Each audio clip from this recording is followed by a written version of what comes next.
Madame, messieurs, assalamu alaikum wa rahmatullahi ta'ala wa barakatuhu. Bienvenue dans le 19h30 du 7 Muharram et 448 Hégire au sommaire de l'actualité. Ismaël Koulibaly a été officiellement investi membre principal de la Grande Mosquée et président communal du COSIM de Jacquesville. Il s'est engagé à exercer sa mission avec intégrité au service de la communauté musulmane. La journée mondiale de la drépanocytose, la Fondation Georges Henry a organisé une campagne de dépistage gratuit et de sensibilisation à l'hôpital général de Trècheville, initiative visant à renforcer la lutte contre cette maladie encore sous-diagnostiquée. Et puis, Mondial 2026, les représentants africains demeurent bien lancés dans cette deuxième journée, alors que le Cap-Vert n'a encore concédé aucune défaite. L'Égypte s'empare de la tête du groupe G. Le Sénégal et l'Algérie jouent par contre leur survie ce soir. On en parle dans ce journal. Merci d'être sur la télévision Al-Bayan. La communauté musulmane de Jacquesville a désormais un nouvel imam principal et président communal du COSIM. L'imam Ismaël Koulibaly a été officiellement investi dans ses fonctions ce samedi par le secrétaire exécutif du COSIM, l'imam Daoud Koné, en présence des autorités de la localité. À cette occasion, le nouveau responsable s'est engagé à accomplir sa mission avec intégrité dans le respect des règles du COSIM et des principes de l'islam. Sissé Bangali et Yacoub Koné. Une nouvelle page s'ouvre pour la communauté musulmane de Jacquesville. Imam Ismaël Koulibaly est officiellement désigné président local du COSIM. Il est également investi imam principal de la grande mosquée de la ville. La pose du turban, la remise du Coran et la canne symbolique ont marqué son entrée officielle dans sa fonction. Devant les responsables du COSIM et les membres de sa communauté, le nouvel imam a prêté serment et s'est engagé à exercer ses fonctions avec intégrité. Moi, Koulibaly Ismaïla, conformément à nos statuts, je jure au nom d'Allah, le Très-Haut, devant le Cheikh Laïma et devant ma communauté, d'assumer ma responsabilité d'imam principal de la grande mosquée départementale de Jacquesville et imam départemental de Jacquesville Grand Pont. Au nom de Cheikhoul Aïma Ousmane Diakité, le secrétaire exécutif du COSIM, imam Daoud Koné, a procédé à son installation officielle. Il a ensuite prodigué des conseils pour l'aider à mener à bien la nouvelle mission. Au nom de Cheikhoul Aïma, Imam Ousmane Diakité, Imam Ismaël Koulibaly, nous prenons acte de ton serment et proclamons ton investiture dans la mission d'imam principal de la grande mosquée Araja Jacquesville, président du COSIM départemental de la région des Grands Ponts. Imam Ismaël Koulibaly, nous t'exhortons à t'acquitter de ta noble mission dans la crainte d'Allah subhanahu wa ta'ala, l'omniscient et l'omnipotent, à te conformer à tout moment aux prescriptions du Saint-Coran et la sunna du prophète Mohammed sallallahu alayhi wa sallam. Les autorités locales présentes ont salué son investiture. Elles ont également formulé des prières pour la réussite de son mandat au service de la communauté musulmane et du vivre ensemble. Les envoyés de l'Aïma qui viennent se déplacent spécialement pour l'intronisation de notre grand imam, le grand imam de Jacquesville. Je voudrais que vous transmettiez au Cheikh Aïma vraiment notre reconnaissance, notre gratitude. Marié et père de 6 enfants, Imam Ismaël Koulibaly est diplômé de l'université Al-Azhar d'Égypte, figure connue de la communauté musulmane de Jacquesville. Il est également président de l'Organisation des élèves et étudiants de Côte d'Ivoire et de la Ligue islamique des prédicateurs de Côte d'Ivoire l'IPSI, section Jacquesville, depuis 2006. La 6e édition de la cérémonie de fin de lecture coranique dit Koranadjigui de l'école confessionnelle Sabil Saadatou Amadiyatou de Diatokro, localité située dans le sud Komoué, s'est déroulée le samedi 20 juin dernier. 13 élèves ayant achevé leur formation ont été honorés en présence du Cheikh Moussa Dramé, président du COSIM régional. Reportage d'Abdelhakim Odouleye, Fatmat Kodio. Après cette année d'apprentissage assidu, ces 13 élèves qui ont franchi une étape majeure de leur parcours spirituel. Grâce à leur persévérance et à l'encadrement de leurs enseignants, ils ont achevé la lecture intégrale des 114 sourates du Saint-Coran. Devant leurs parents, les guides religieux et les nombreux invités, les récipiendaires ont démontré leur maîtrise du livre saint à travers des séances de récitation qui ont suscité admiration et émotion.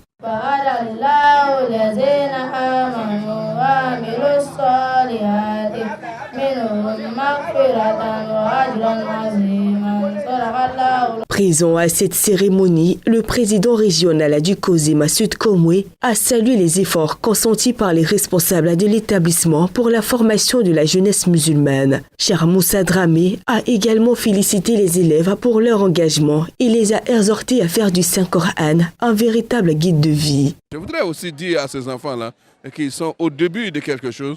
Il faudrait qu'ils se donnent, pourquoi pas, le courage et pourquoi pas la détermination et opter pour la persévérance pour pouvoir avancer. Pour leur part, le directeur de l'établissement, le représentant du parrain ainsi que les différents intervenants ont exprimé leur satisfaction face aux performances réalisées par les récipiendaires.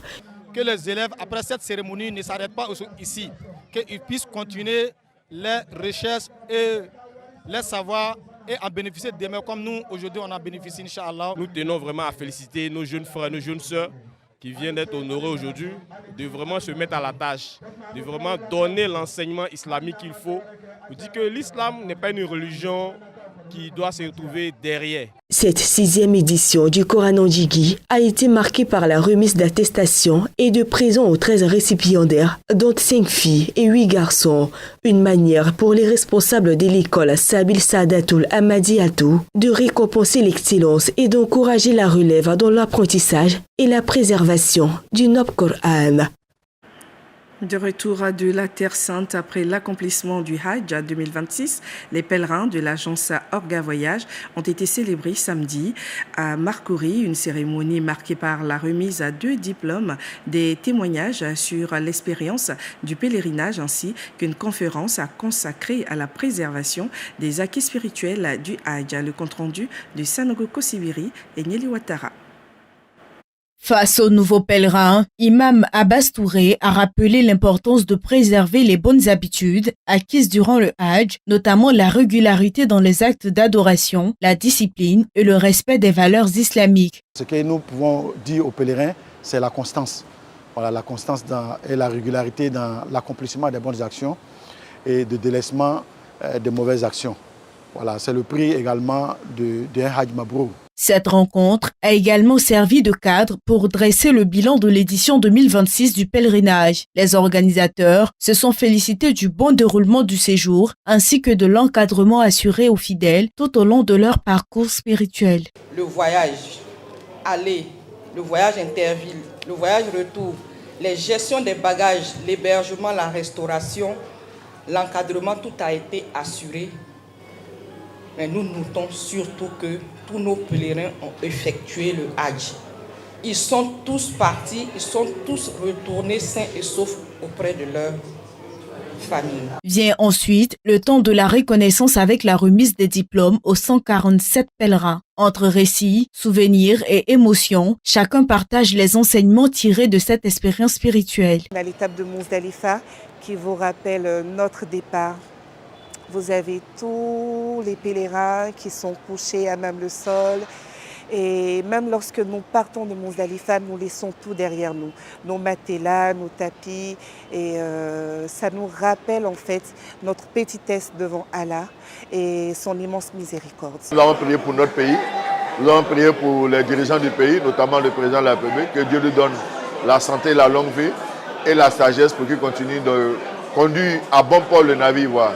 Présente depuis plus de 20 ans dans le secteur du tourisme et du voyage, l'agence Orga Voyage International est agréée pour l'organisation du Hajj et de la Umrah depuis 10 ans. Religion et cohésion sociale. La mosquée Salam d'Abobo a accueilli samedi dernier la cérémonie de clôture de la 26e édition du tafsir annuel de l'association Ahlul Bayt. Animée par son guide spirituel, Cheikh Ahmad Tidiane Diabaté, cette rencontre a réuni guides religieux et fidèles autour de l'enseignement du Saint-Coran et d'un message fort en faveur du vivre ensemble et de la cohésion sociale. Ouattara Mohamed, Fatmat Kodjo.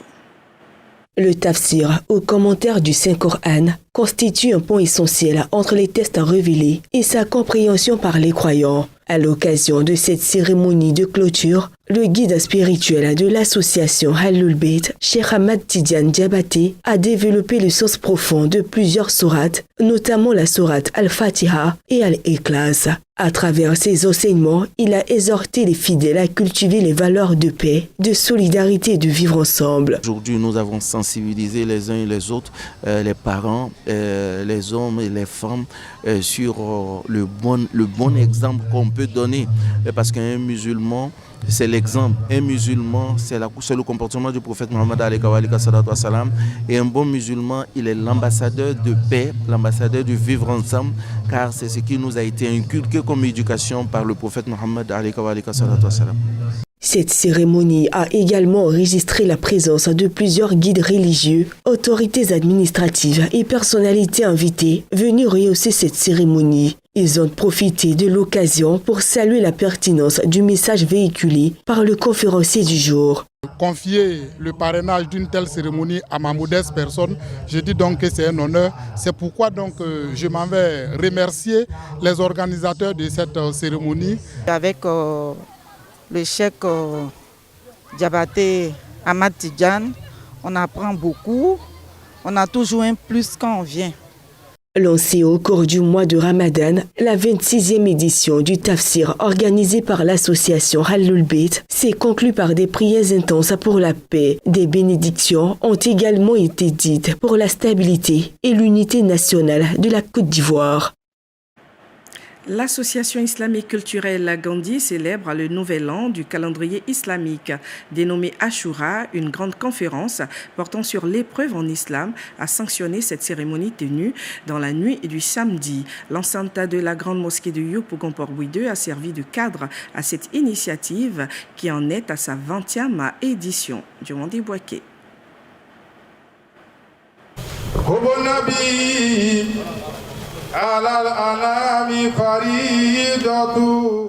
La festivité de cette célébration du nouvel an 1448 hégirien ont débuté plus tard que prévu.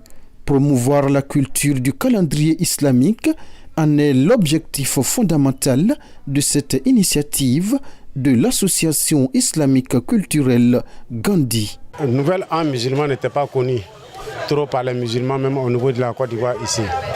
Puisque quand ça arrivait, ça passait inaperçu, il n'y a personne qui le célébrait.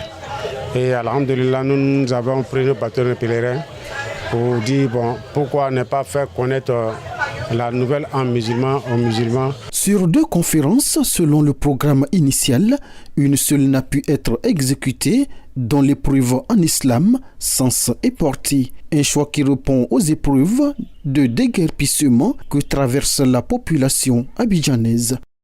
Qui que tu sois, quel que soit le titre que tu as, le rang social que tu occupes, Allah va t'éprouver.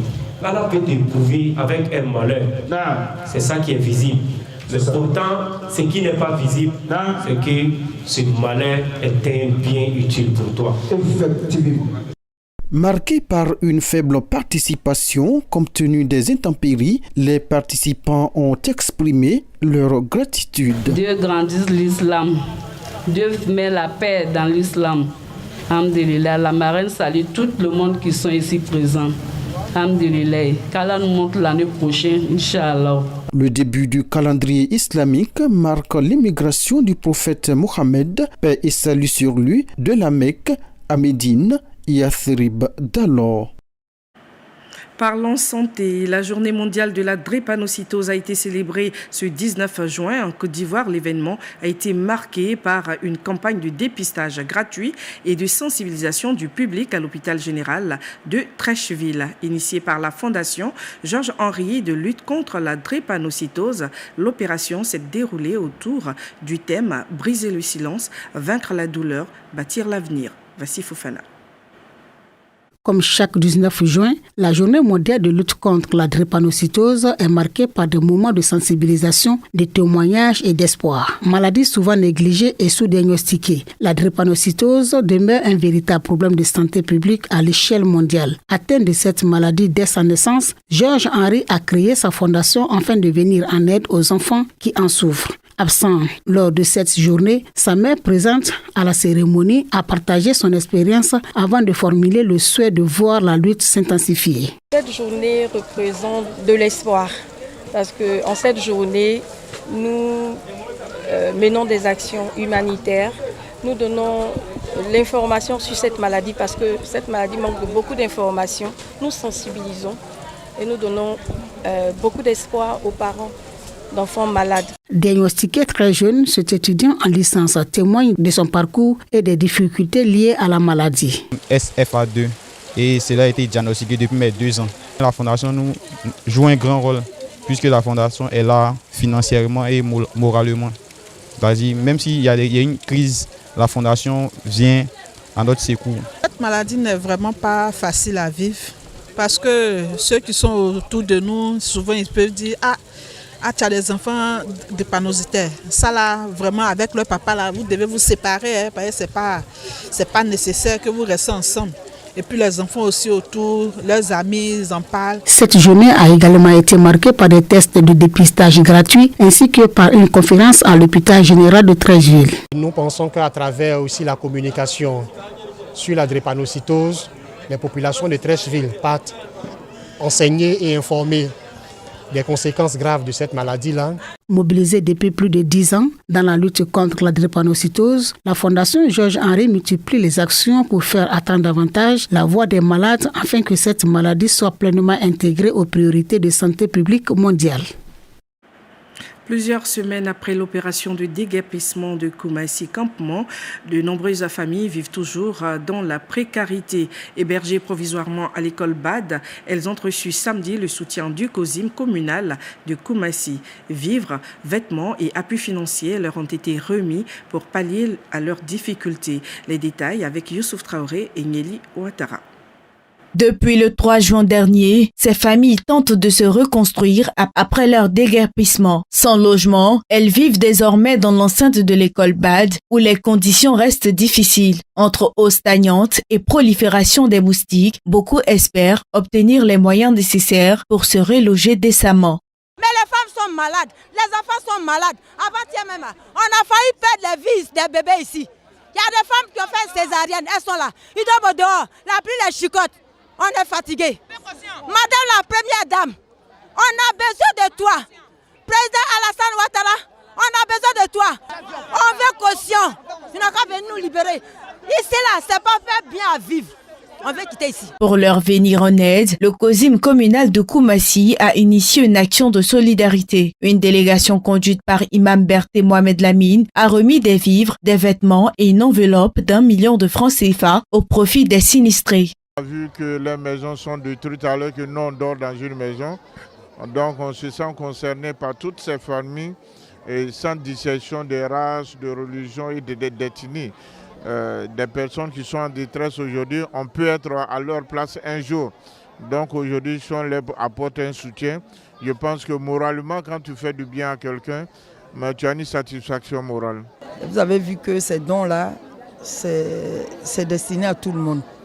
Et c'est de manière spontanée qu'ils sont venus. On ne les a pas sollicités parce qu'ils ont vu qu'ils ont leurs semblables qui sont en détresse. Donc vraiment, ça ne peut qu'être que des joies, un sentiment de joie. En attendant une solution de relogement, ces familles continuent de compter sur la solidarité des institutions, des organisations et des bonnes volontés pour faire face à leur quotidien.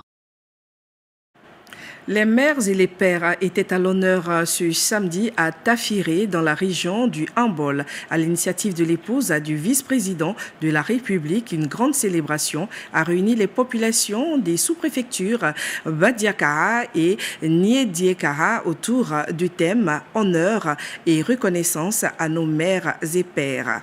Une journée qui a compté la présence du vice-président Tiemoko Meile Kone. Les précisions avec Isaac Sunakone.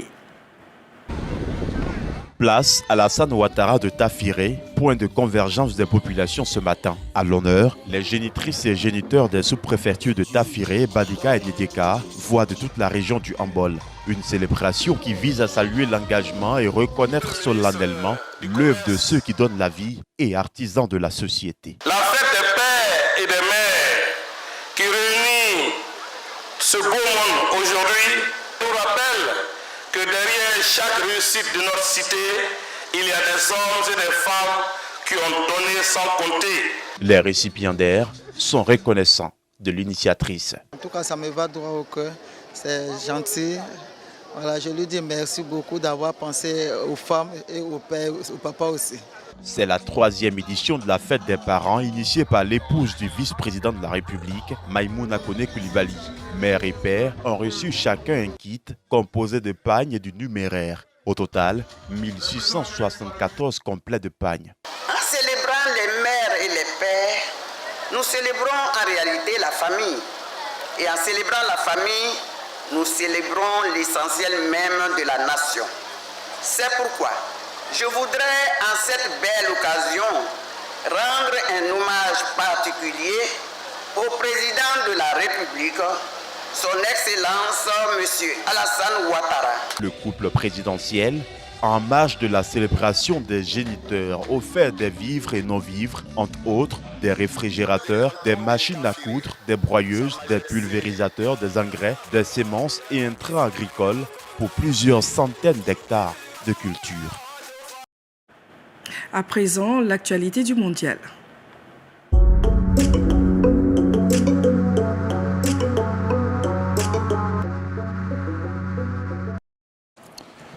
Yacoub Kone, assalamu alaikum. Wa alaikum assalam wa rahmatullahi wa barakatuh. Alors, il faudra attendre encore la 3e et dernière journée des matchs de poule pour voir les éléphants de Côte d'Ivoire passer au prochain tour du mondial. Et effectivement, et pourtant, ils étaient proches de réaliser ce rêve de millions d'Ivoiriens le samedi soir face à l'équipe d'Allemagne, actuellement leader donc du groupe avec 6 points. Je pense que la victoire de l'Allemagne s'est jouée sur l'expérience. Je pense qu'ils ont eu un peu plus d'expérience que nous sur la manière de gérer les temps forts et les temps faibles. C'est vrai que nous, dans notre temps fort en deuxième mi-temps, on aurait pu mettre le deuxième but qui nous aurait mis un peu plus à l'abri. Et comme je l'ai dit tout à l'heure, juste après l'égalisation allemande, on a une balle de break, comme on dit au tennis. Et malheureusement, on l'a pas mise, alors que eux, de leur côté, quand ils ont eu cette opportunité-là, ils l'ont mise avec ce qui m'a le plus marqué, le calme avec lequel Undav a marqué ce deuxième but. Donc, je pense que ça s'est joué sur la différence d'expérience. Et bien voilà, donc la Côte d'Ivoire tient désormais son destin en main ce jeudi 25 juin face à Curaçao. Une victoire confirmerait donc la qualification des éléphants. Et s'ils terminent deuxième de leur poule, les prochains adversaires probables de la Côte d'Ivoire sont la France, la Norvège ou encore le Sénégal. Alors parlons des résultats de la journée d'hier. L'Égypte a fait sensation. Et effectivement, l'Égypte occupe actuellement la première place de son groupe. C'est le meilleur classement possible, bien sûr, pour les Africains qui participent à cette compétition. Les Pharaons ont décroché une victoire historique en s'imposant sur le score de 3-1 face à la Nouvelle-Zélande, propulsé par les buts de Mostafa Ziko, Mohamed Salah ou encore Mohamed Trezeguet. Les Pharaons sont quasiment qualifiés. Alors vous permettrez bien sûr qu'on puisse parler donc des autres résultats. Après donc un premier match frustrant contre le Cap-Vert, l'équipe d'Espagne a parfaitement rectifié le tir. Score 4-0 face à l'Arabie Saoudite. Les requins bleus du Cap-Vert, pour leur première participation au mondial, ont accroché un deuxième quart d'heure après l'Espagne. Un match nul, 2 buts partout face à l'Uruguay, bien sûr, qui garde quand même toutes les chances de qualification. Et puis la Tunisie a une fois de plus concédé une lourde défaite, 4-0 face au Japon, après la débâcle lors de la première journée, 5-1 contre la Suisse. Il faut le dire, les Tunisiens sont quasiment éliminés de cette compétition. Et puis, dans la poule G, nouvelle grosse déception pour les Diables Rouges de la Belgique qui enchaînent un deuxième match nul consécutif, 0 but partout face à l'équipe de l'Iran. Alors Yacoub, pour ce soir, 2 équipes africaines en scène. Effectivement, il s'agit donc du Sénégal et l'Algérie. Les 2 équipes jouent leur survie dans la compétition puisque l'Algérie avait été battue par l'Argentine lors de la première journée 3-0. Le Sénégal battu par la France 3-1. Alors il faut dire que pour les matchs, bien sûr, donc de cette journée, la toute première rencontre s'est déjà déroulée, qui a opposé l'Argentine à l'Autruche et l'Argentine, bien sûr, qui décroche son ticket pour le prochain tour après sa victoire 2-0. 2 buts marqué par Lionel Messi, qui déjà est le meilleur buteur de cette compétition avec 5 réalisations. Après donc un triplé lors donc de la première journée, Lionel Messi à 39 ans est jusque-là le seul buteur bien sûr de l'équipe d'Argentine. En ce qui concerne la suite du programme Adja Stoukoné, la France bien sûr affronte ce soir l'Irak, la Norvège se retrouve face au Sénégal et comme le disait tantôt, le Sénégal a pour objectif justement donc de réaliser une victoire au risque bien sûr d'être éliminé de la compétition. La Jordanie affronte l'Algérie qui a également besoin obligatoirement d'une victoire pour pouvoir rêver de poursuivre bien sûr de cette compétition. Merci infiniment Yacoub Koné et chers téléspectateurs. Restez avec nous demain pour d'autres informations du mondial. Et c'est la fin de ce journal. Merci de votre aimable attention et à demain, Inch'Allah. Mais d'ici là, notre programme se poursuit sur la télévision Al Bayan. Wassalamu alaikum wa rahmatullah ta'ala wa barakatuh.